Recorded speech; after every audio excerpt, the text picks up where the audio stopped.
ബഹുമാന്യരെ, അടുത്തതായി ഈ സ്ഥാപനത്തിന്റെ ഉദ്ഘാടന കർമ്മം നിർവഹിക്കുന്നതിന് വേണ്ടി ബഹുമാനപ്പെട്ട പൊതുമരാമത്ത് വകുപ്പ് മന്ത്രി ജനാബ് കോയക്കുട്ടി സാഹിബ് അവരെ ക്ഷണിച്ചുകൊള്ളുന്നു.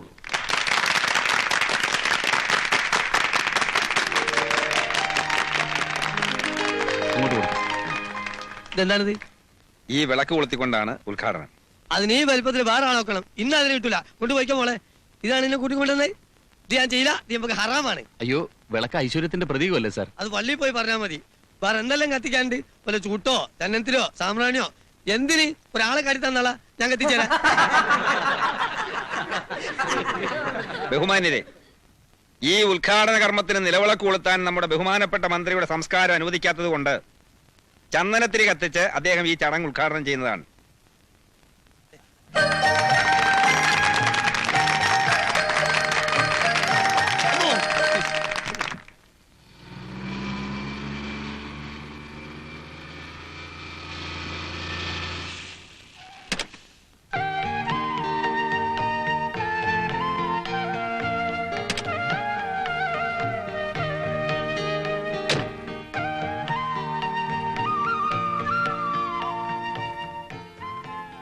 ഈ വീട് ഞാൻ അമ്മയ്ക്ക് വേണ്ടി വാങ്ങിച്ചതാണ്. അകം കാണണ്ടേ? വാ.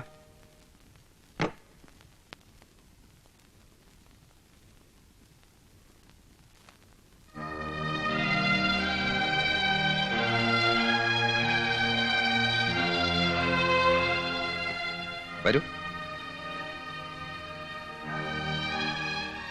ഇനി അമ്മ ഇവിടെ താമസിക്കണം.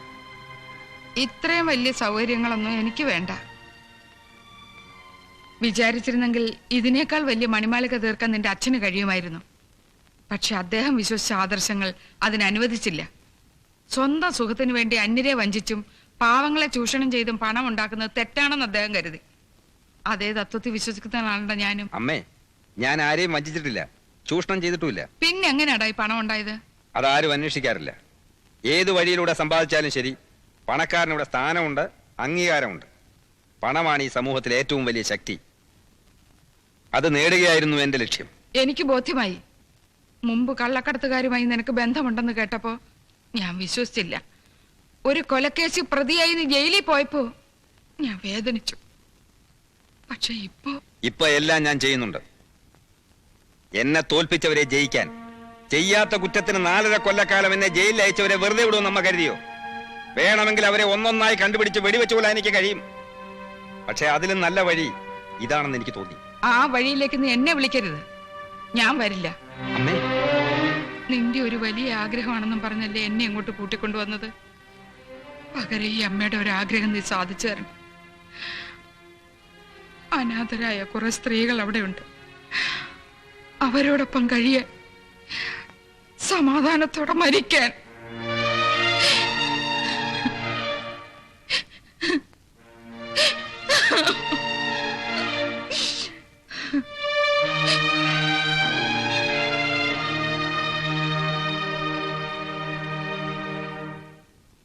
ഈ ചിത്രം ഇവിടെ ഈ പൂജ്യസ്ഥാനത്ത് വെച്ചുകൊണ്ട് നീ ചെയ്യുന്ന വൃത്തികേടുകൾ ഒരിക്കലും ഞാൻ സഹിക്കില്ല. ദയവായി ഇതെങ്കിലും ഇവിടെ നിർത്തൊന്ന് മാറ്റൂ. അമ്മേ, വിളിക്കരുത്. ഇനി ഇവിടെ നിന്ന എനിക്ക് പൊള്ളും.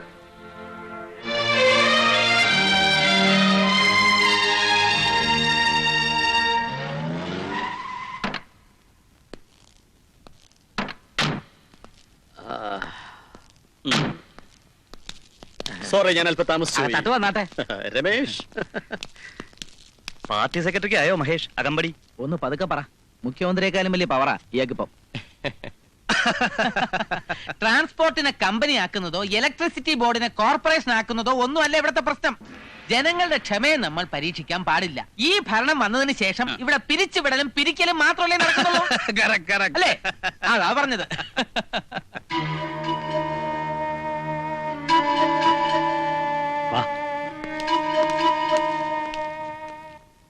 ലൂക്കോസ് പ്രതിപക്ഷത്തായിട്ടും കൂടെ ഇരിക്കാൻ ഞാൻ സമ്മതിച്ചത് അയാൾ നിങ്ങളുടെ ബിസിനസ് പാർട്ണർ ആയതുകൊണ്ടാണ്.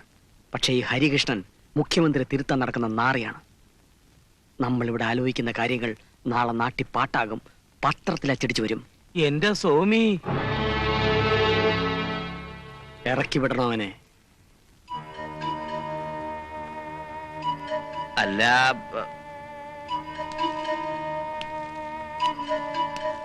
വക്കീലേ, ഇയാപ്പ പോവല്ലേ? അല്ല, നിങ്ങ ഇവിടെ നിന്നാ ഇമ്മണി പ്രശ്നമുണ്ടേ. ശശി പറഞ്ഞു അല്ലേ? അതാ, അവനെ നിങ്ങൾക്ക് പരിചയപ്പെടുത്താൻ ഞാൻ വേണ്ടിയിരുന്നു, മുഖ്യമന്ത്രിയെയും.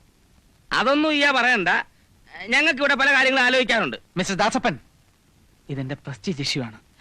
ഇവൻ എന്നെ ഇവിടുന്ന് പുറത്താക്കിയെന്ന് വന്നാൽ അതെനിക്ക് ക്ഷീണമാണ്. ഇയാ നമ്മളെ ക്ഷീണിച്ചാലും വലിയ കുഴപ്പമൊന്നും ഉണ്ടാകാൻ പോണില്ല. ഇയാ പുറത്താട്ട് പോ, പുറത്താട്ട് പോണോ.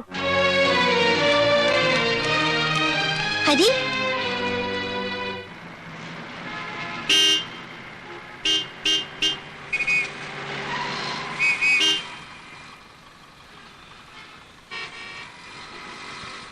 ശ്രീദേവി,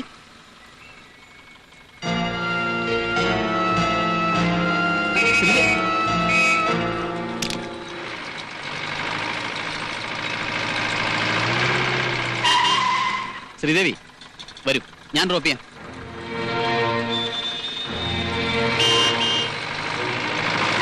ശ്രീദേവി, ശ്രീദേവി അവിടെ നിൽക്കാനല്ലേ പറഞ്ഞു? തുടരുതന്നെ. എന്താ നിനക്ക് പറ്റിയത്? താൻ ആരാടോ? കള്ളും കഞ്ചാവും സേവിച്ച് നടക്കുന്ന തെണ്ടി, വാണ്ടറിംഗ് വാഗബോണ്ട്. ശ്രീദേവി, തന്നെ പോലെ ഒരു തെമ്മാടിയോട് സംസാരിക്കുന്നത് തന്നെ കുറച്ചിലാണ്. ഒരു പെണ്ണിന് മാനമാണ് വലുത്. ഇയാൾ എനിക്ക് ദുഷ്പേരുണ്ടാക്കരുത്, എന്റെ കുടുംബത്തിനും.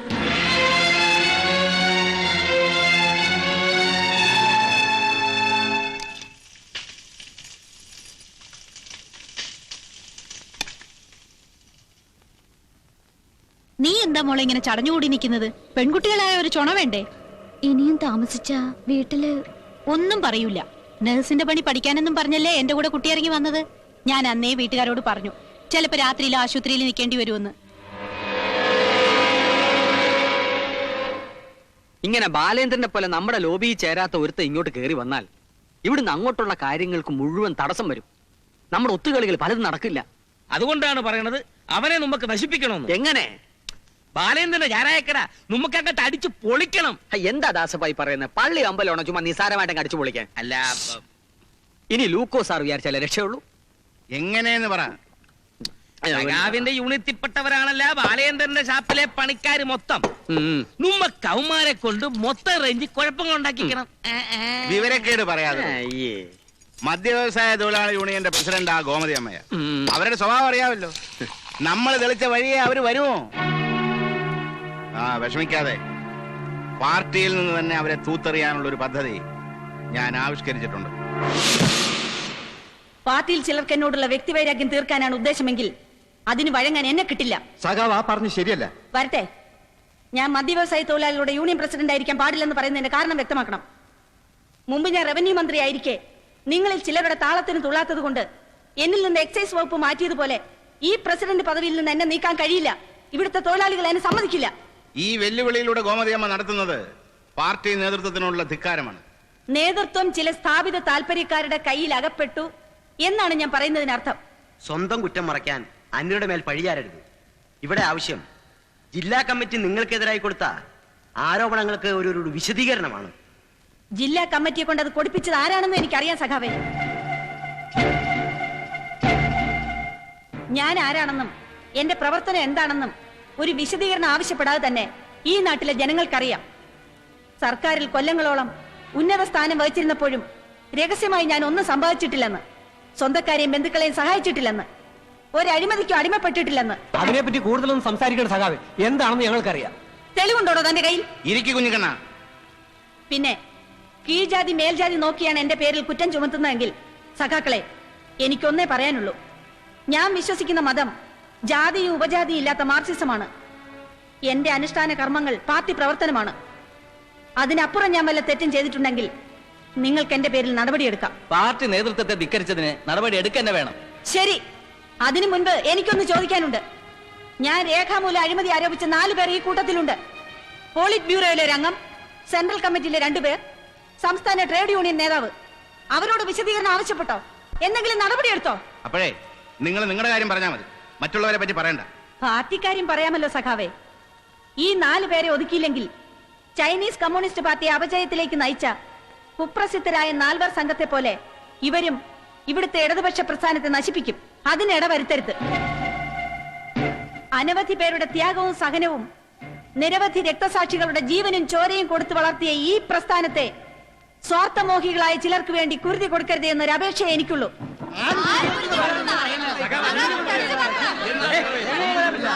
കൂടുതലൊന്നും എനിക്ക് പറയാനില്ല, വിശദീകരിക്കാനുമില്ല.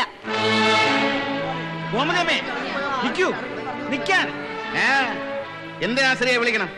ഈ വൃത്തികേട് കേൾക്കാനോ? അവരുടെ പേരിൽ ആക്ഷൻ എടുക്കണം. ഈ ധിക്കാരത്തിന് ശിക്ഷിക്കണം. അതിന് ലൂക്കോസ് വിചാരിച്ചാൽ മാത്രം പോരാ, പാർട്ടി കമ്മിറ്റിയുടെ മുഴുവൻ അഭിപ്രായം അറിയണം.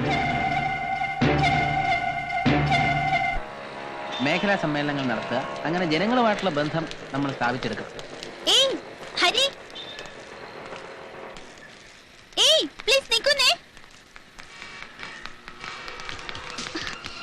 എന്താ മിസ്റ്റർ, നിങ്ങൾക്ക് ചെവി കേൾക്കില്ലേ? നിങ്ങൾ നടന്നോ, ഞാൻ വരാം. ഇന്നത്തെ ഓപ്ഷന് നിങ്ങൾ പോയില്ലല്ലേ? പിണങ്ങിയോ എന്റെ അച്ഛനുമായിട്ട്? എന്താ ഇയൊക്കെ പറ്റിയത്? കുറെ നാളായി നീ എന്നെ ടീസ് ചെയ്യാൻ തുടങ്ങിയിട്ട്. കൂടുതൽ വേണ്ട. നിന്റെ അച്ഛൻ ആരാണെന്ന് അറിഞ്ഞുകൊണ്ട് തന്നെയാ ഞാൻ ആ മനുഷ്യനെ സേവിക്കാൻ തുടങ്ങിയത്. സർക്കസിലെ ട്രപ്പീസി കളിക്കുന്ന അഭ്യാസി താഴെ വീണ് എല്ലൊടിഞ്ഞാൽ പിന്നെ ജീവിക്കാൻ വേണ്ടി മുഖത്ത് ചുട്ടുകുത്തി കോമാളി വേഷം കെട്ടാറില്ലേ, അതുപോലെ. എന്നെ നീ തികച്ചു അറിയില്ല. സോറി ഹരി, എന്നെ അവോയ്ഡ് ചെയ്യാൻ വേണ്ടി എന്റെ മുമ്പിൽ വിട്ടിത് അഭിനയിക്കുകയാണെന്ന് തോന്നി. ആ വാശിക്കായിരുന്നു ഞാൻ ചെയ്തതെല്ലാം. അത് നിങ്ങളെ ഹേർട്ട് ചെയ്തിട്ടുണ്ടെങ്കിൽ I am sorry, really sorry. ഇവിടുത്തെ തൊഴിലാളികളാണ് ഗോമതിയമ്മയെ പ്രസിഡന്റ് ആക്കിയത്. അവരെ മാറ്റണമെന്ന് പറയാൻ നിങ്ങളാരാ? മര്യാദയ്ക്ക് അനുസരിക്കുന്നതാണ് നല്ലത്. ചുമ്മാ വരട്ടാടും. മാർക്കറ്റിലെ റൗഡിസം ഒന്നും ഞങ്ങളെടുത്ത് വേണ്ട. ഓടാ.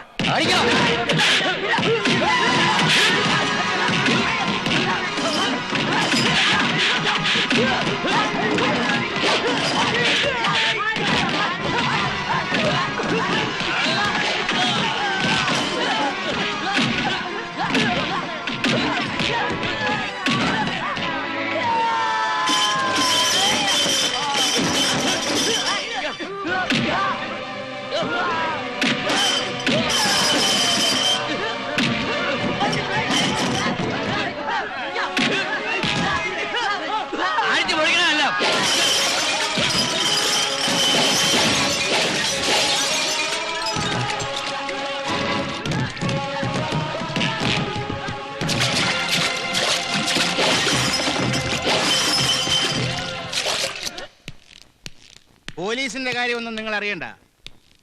നമ്മുടെ ആൾക്കാർക്ക് വല്ലതും പറ്റിയോ? അവരുടെ യൂണിയൻ സെക്രട്ടറിക്ക് ശരിക്ക് കൊടുത്തില്ലേ? മതി, അത് മതി. സഖാവേ, ഈ കാണിച്ച അത്ര ശരിയായില്ല. നമ്മുടെ യൂണിയനിൽപ്പെട്ട തൊഴിലാളികളെ തന്നെ തല്ലിച്ചത്. നിങ്ങൾ എന്തോ പറഞ്ഞോണ്ടേ ഈ പറയുന്നത്? നമുക്കെതിരെ ഗോമതിയ അനന്തരം കൂടി നടത്തുന്ന ഉപജാപങ്ങൾ നിങ്ങൾക്കറിയില്ല.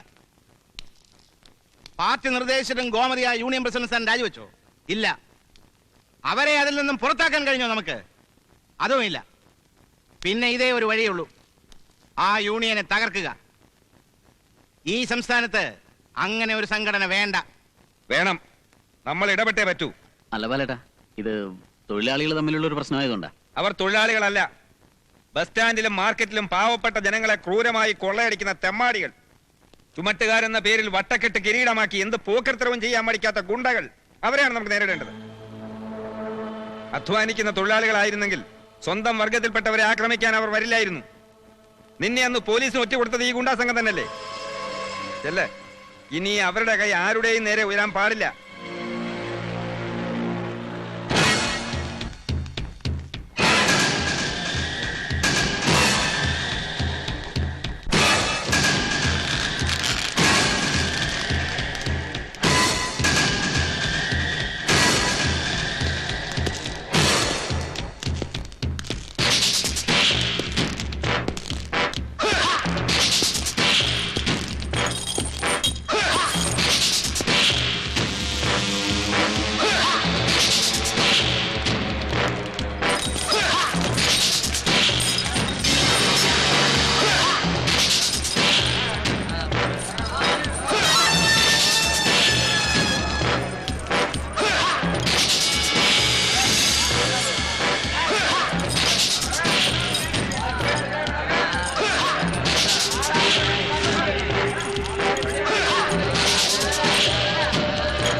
Ah!